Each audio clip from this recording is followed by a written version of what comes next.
FM News Talk 97.1. On-demand audio.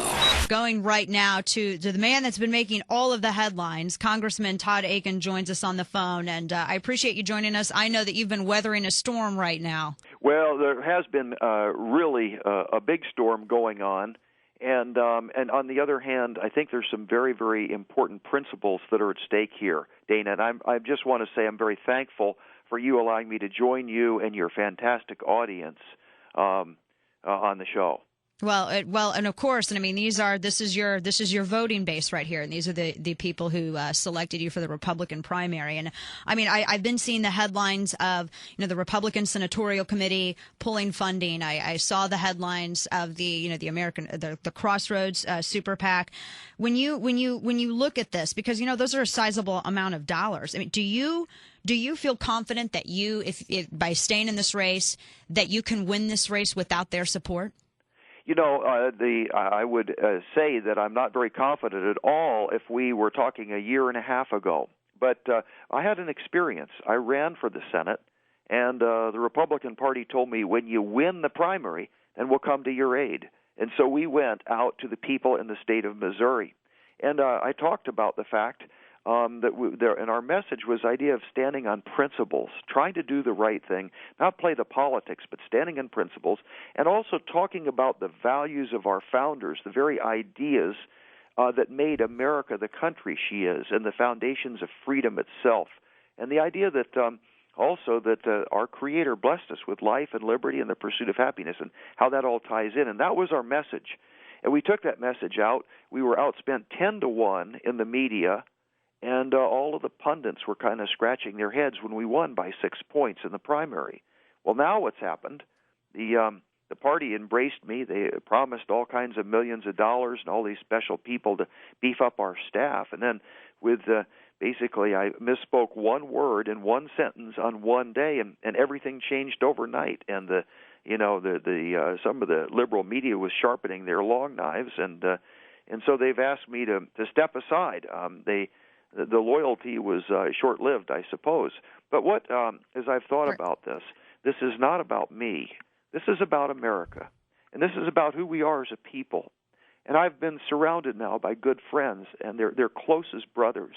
I realize that there are many other brave hearts who don't fit into one of our political parties right now. Right. And the defense of the unborn and a deep respect for life, they underlie who we are as an American people. And it's not just specifically the abortion issue. It's much more than that. And those things are not things we should be running away from. And I totally and absolutely think it's appropriate to speak of Obama and McCaskill and how they've induced a crisis in jobs and the economy and everything. But it's also okay to recognize that a Creator blessed us with life and liberty and the pursuit of happiness, and that's the very source of American freedom, and that's a message that moves men's hearts. And it's a little bit ironic, Dana, that this engineer Presbyterian is bringing a message about the heart of the people in America, but I think people are hungry for it. Right. I think it strengthens our message. Do you think that there is obviously, when you came out with your statement that you put on your website and you had it on Twitter as well, you felt that you could have said what you said in a better way. For sure. What was it that you were trying to say? I mean, how do you think you should have answered that question that was on that local show?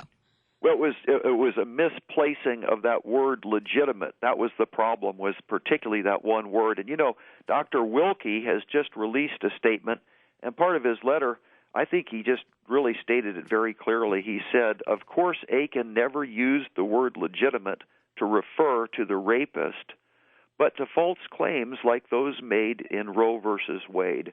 And I think that simplifies it. And what I tried to do, first off, Dana, was I knew people had been hurt because they had assumed or wanted to assume or by people who portrayed it this way that the legitimate referred to rapists. There isn't any legitimate rapist, none whatsoever.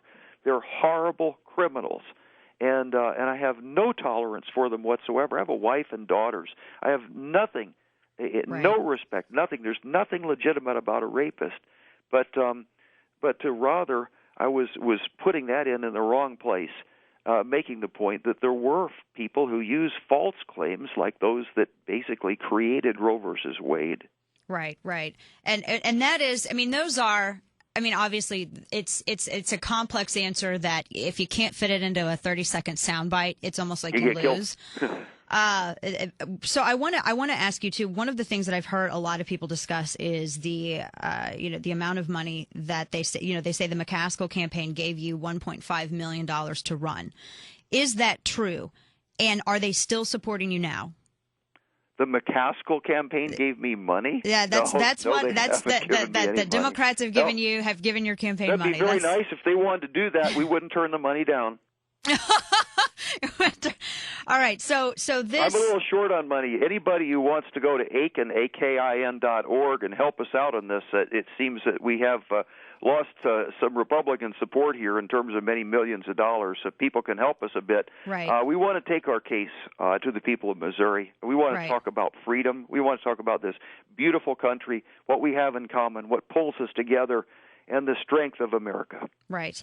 I want to, obviously, I mean, you came from a very safe red district, and this is really kind of like the first time that you've had to battle, especially someone of Claire McCaskill's level. I mean, she's, even though she's completely wrong on everything she says, she's still a very slick politician, and she still campaigns very well. Do you think that your campaign, in terms of, the press, I mean, going on a show like, Charles Jaco's show anyway, do you think it was unprepared for that? Well, I wasn't really acclimatized to the nature of the new media environment that we find ourselves in. And it was really a dumb thing to do to go on his show. And I feel like I've been hit with a 4x4. And I don't think I'm liable to make that mistake again. But on the other hand, if you really think about the differences here, here's Claire McCaskill is right with Obama on Obamacare.